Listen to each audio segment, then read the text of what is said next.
Hello everybody, I'm Jean-Mari Jonker, Associate Director from Moore Risk Services, and today I'm joined by Stuart. Hi there, Jean-Mari. Hi, Hi everybody. I'm Stuart Mathieson, Group IT Executive for Broll Property Group, as well as Managing Director for Broll Tech.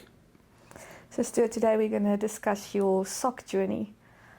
You've obtained your second report now, so congratulations on that. Thank you. Yeah. And to say unqualified, that's even obviously the goal and better.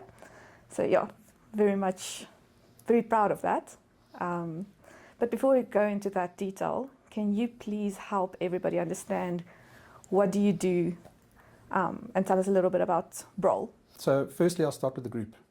So Broll Property Group is a multidisciplinary property services business, and we're the largest independent business on the continent. So that spans from property management, facilities management, corporate real estate, valuations, all the way to auctions and sales. And we also have a group services or support services component to the business, which houses human resources, human resources, legal, finance, and IT. And in the recent past, we've split our IT from traditional IT support to include a separate business now, which is our software development, and that is now housed in the Broll Tech business. And that's the company that we did the SOC review on. Yeah, the long journey, yeah. The long journey, yes. Stuart, can you share with us why did you decide SOC 1? It spoke for itself in terms of efficiency. We had, given the business and our client base, we service the majority of the listed sector and a lot of financial institutions, and their audit requirements are immense, as you know, but also the year ends differ. So we found ourselves having an audit cycle almost every single month. And in terms of ITGC, it's extremely onerous to go and collect, harvest all the evidence, review it, and then go through that whole process of review with each of the different audit firms.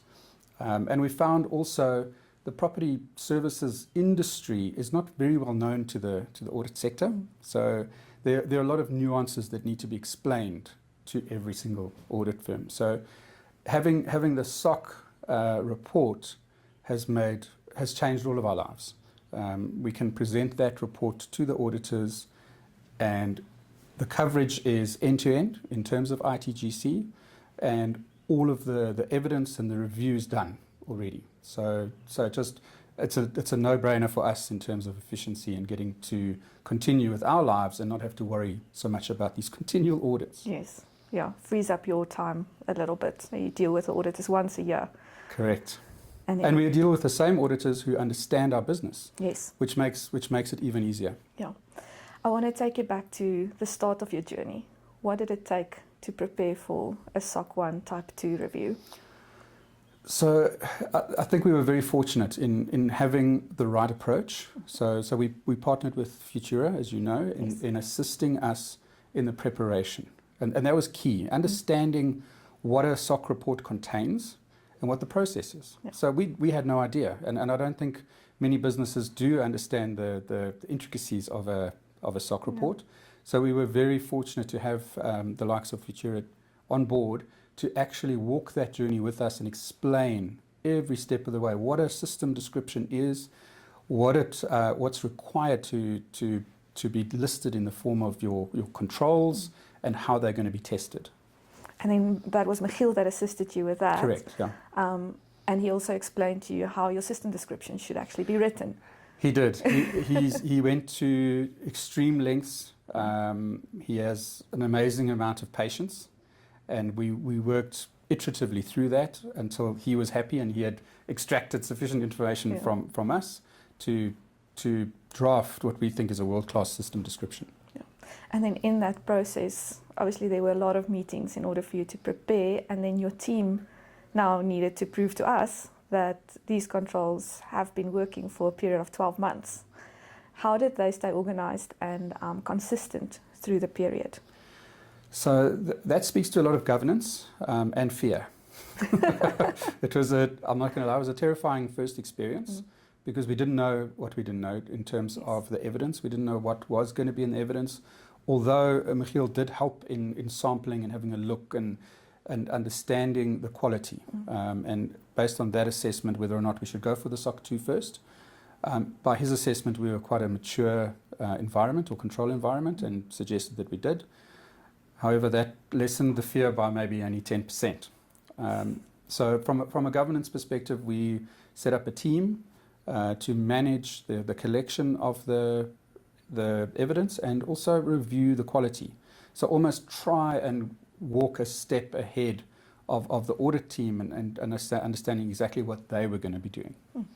And with that, you had your amazing project manager that made sure that everybody saved all the documents in line with our requests, which made it a lot easier as well. And am I correct in saying that you go through that process during the year, making sure everything's already there so that you don't have that much to collect at the end? Yeah, so also given the value of that report, we certainly didn't want to lose it. So we set up monthly reviews that mirrored a mini audit on a monthly basis, so that we had confidence in managing that fear factor, if you will, that when we get to the end of the year, we understand exactly what our control environment is, and we understand exactly how effective all of our controls are based on the evidence. But please just tell us that your second report wasn't as stressful as the first one. It certainly wasn't. It wasn't stress-free, but it certainly wasn't as stressful as the first one. Oh, that's always good to hear. And then earlier on, you obviously mentioned that you give this report to your auditors, and as they come in during the year. So we obviously covered a 12-month period. With the different year ends, you obviously give your clients then a bridge letter to say that it hasn't changed, right? With that, how has this report helped you in other ways? Did it help you with your own board, for example, to obtain new clients? What does it mean? Absolutely. So it just lends a whole lot of credibility to our brand in terms of governance, in terms of cybersecurity. The entire suite of ITGC is covered.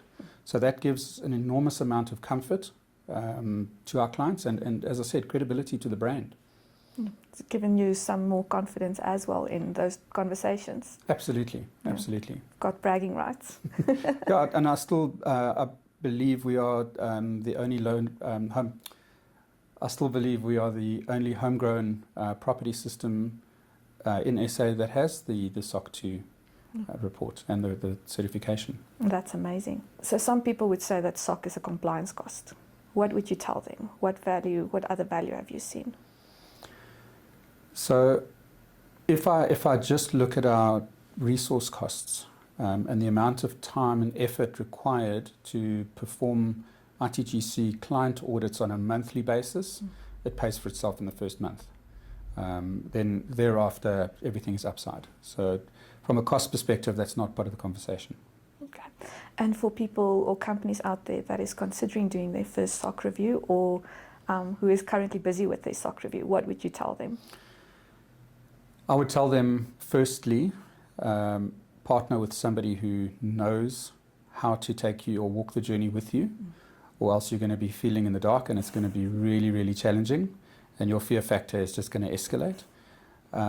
And secondly, have a really strong introspective look at your controls that you have in place and have an honest look at how effective your controls are.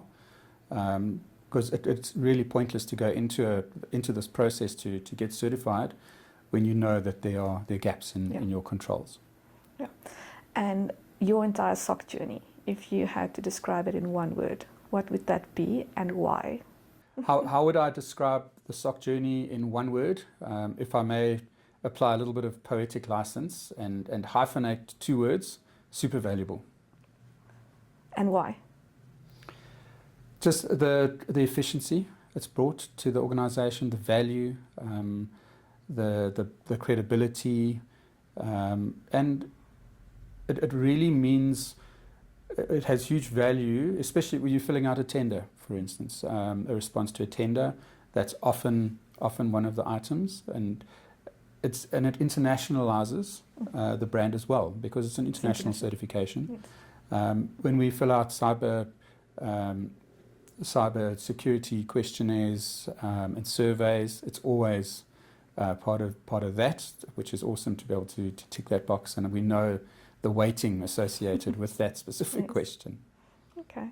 Well, Stuart, thank you so much, and thank you for allowing us to walk this journey with you. It's been a pleasure working with your team and doing the SOC report for you, and always being, greeted friendly, and all the evidence is there and numbered correctly, and just makes our lives easier as well.